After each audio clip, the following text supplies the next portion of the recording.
தூத்துக்குடி மாவட்டம் மீளவிட்டான் கிராமத்தில் கட்டப்பெற்றக்கூடிய mini tidal பூங்காவை முதலமைச்சர் மு.க. ஸ்டாலின் திறந்து வைக்கிறார். அதை தற்போது நேரலையில் பார்க்கலாம்.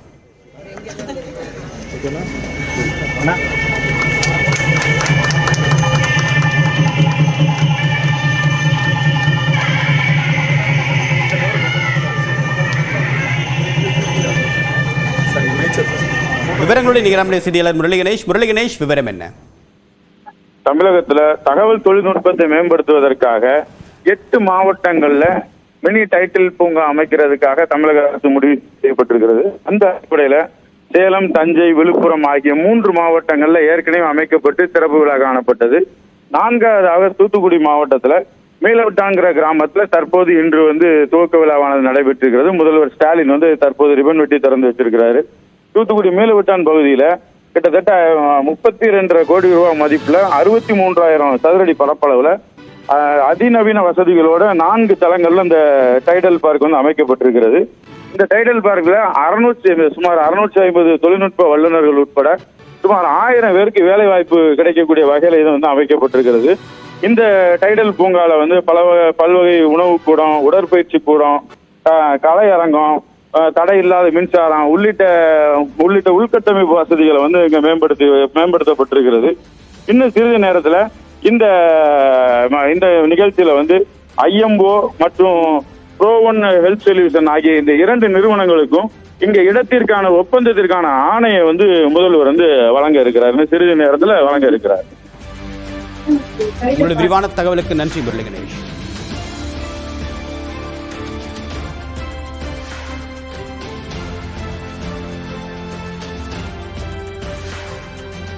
மினி டைடல் பூங்காவை தற்போது தமிழ்நாடு முதலமைச்சர் மு.க. ஸ்டாலின் திறந்து வைக்கிறார். தமிழ்நாட்டில் ஐடி தொழில் நிறுவனங்களை ஊக்குவிக்கவும் இந்த நிறுவனங்களுடைய வளர்ச்சியை அனைத்து மாவட்டங்களிலும் பரவலாக்கக்கூடிய முயற்சியாக தமிழ்நாடு அரசு மற்ற மாவட்டங்களிலும் இந்த மினி டைடல் பூங்காக்களை அமைத்து வருகிறது. அந்த வகையில் ஏற்கனவே கோவையில் அதற்கான பணிகள் தொடங்கி முடிவுற்ற நிலையில் தற்போது தூத்துக்குடியிலும் அதற்கான மினி டைடல் பூங்கா அமைக்கப்பட்டிருக்கிறது. அதன் கட்டுமான பணிகள் முழுமையாக முடிவடைந்த நிலையில் அதனை தமிழ்நாடு முதலமைச்சர் மு.க. ஸ்டாலின் திறந்து வைத்து நிறுவனங்களுடைய செயல்பாட்டுக்கு தற்போது வழிவகுத்திருக்கிறார். தொடர்பான அண்மை காட்சியை பார்த்துக் கொண்டிருக்கிறோம். சென்னையில் தலைமையிடமாக கொண்டு ஆயிரக்கணக்கான ஐடி நிறுவனங்கள் செயல்பட்டு வரக்கூடிய நிலையில் நிறுவனங்கள் பரவலாக்கப்பட வேண்டும், அனைத்து மாவட்டங்களிலும் தொழில் வளர்ச்சி மேம்பட வேண்டும் என்பதை கருத்தில் கொண்டு வெவ்வேறு மாவட்டங்களில் போக்குவரத்திற்கும் பணியாளர்கள் எளிதாக சென்று சேர்வதற்கு பணிபுரிவதற்கு சாதகமான சூழலை உருவாக்கக்கூடிய நோக்கத்தில் இது போன்ற மினி டைடல் பூங்காக்கள் அமைக்கப்படும் என்று 2021ஆம் ஆண்டு திமுக அரசு பொறுப்பேற்ற பிறகு தன்னுடைய கொள்கை முடிவாக அறிவித்திருந்தது. அதன் அடிப்படையில் தற்போது மாவட்டந்தோறும் ஏதுவான சூழல் இருக்கக்கூடிய மாவட்டங்களில் இது போன்ற மினி டைடல் பூங்காக்கள் அமைக்கப்பட்டு வருகின்றன.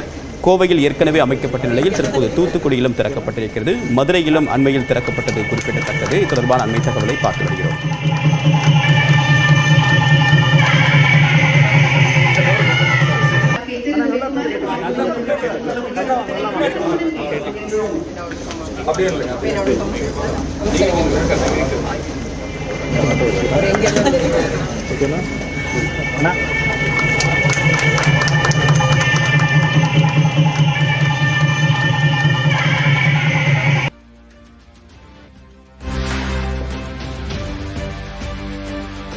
சுமார் 32 கோடி 50 லட்சம் ரூபாய் செலவில் 63,000 சதுரடி பரப்பளவில் இந்த டைடல் பூங்கா கட்டப்பட்டிருக்கிறது.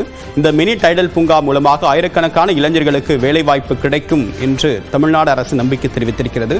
அதன் அடிப்படையில் ஏற்கனவே சிறு நிறுவனங்கள் பலவும் தங்களுடைய தொழிலை மாவட்டங்களில் தொடங்கி இருப்பதும் அங்கு இருக்கக்கூடிய திறமையாளர்களுக்கு வாய்ப்பளிக்கக்கூடிய வகையில் தங்கள் தொழில் நிறுவனங்களை அந்த பகுதியில் விஸ்தரிப்பதும் குறிப்பிடத்தக்கது. அந்த வகையில் தற்போது தூத்துக்குடி மாவட்டத்திலும் மினி டைடல் பூங்கா அமைக்கப்பட்டிருக்கிறது. 32.5 கோடி ரூபாய் செலவில் இந்த கட்டுமான பணிகள் நடைபெற்றிருக்கின்றன.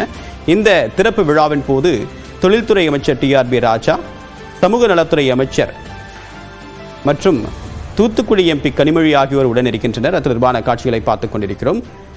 இந்த நிகழ்வின் போது இந்த மினி டைடல் பூங்காவிற்கான அந்த செயல்படக்கூடிய விதம் என்னவென்றால், இது போன்ற மினி டைடல் பூங்காவில் பணிபுரிய ஒப்பந்தம் மேற்கொள்ளப்பட்டு வரக்கூடிய நிறுவனங்கள் பிளக் அண்ட் பிளே மோட் முறையில் இது போன்ற நிறுவனங்கள் இயங்கும். வாடகை என்பது கணிசமான அளவிற்கு வசூலிக்கப்படக்கூடிய நிலையில் அவர்களுக்கு தேவையான அனைத்து வசதிகளும், உதாரணத்திற்கு வைஃபை சேவை, பணியாளர்கள் வந்து செல்வதற்கான சாதகமான போக்குவரத்து சூழல், தொடர்ந்து தடையின்றி மின்சாரம் கிடைப்பதற்கான ஏதுவான சூழல், இது போன்ற அனைத்து வசதிகளும் அந்த மினி டைடல் பூங்காவில் கிடைப்பதற்கு ஏற்கனவே கட்டமைப்பு பணிகள் திட்டமிடப்பட்டிருக்கின்றன. அதற்கு ஏற்பதான் இது போன்ற டைடல் பூங்காக்கள் கட்டப்பட்டிருக்கின்றன.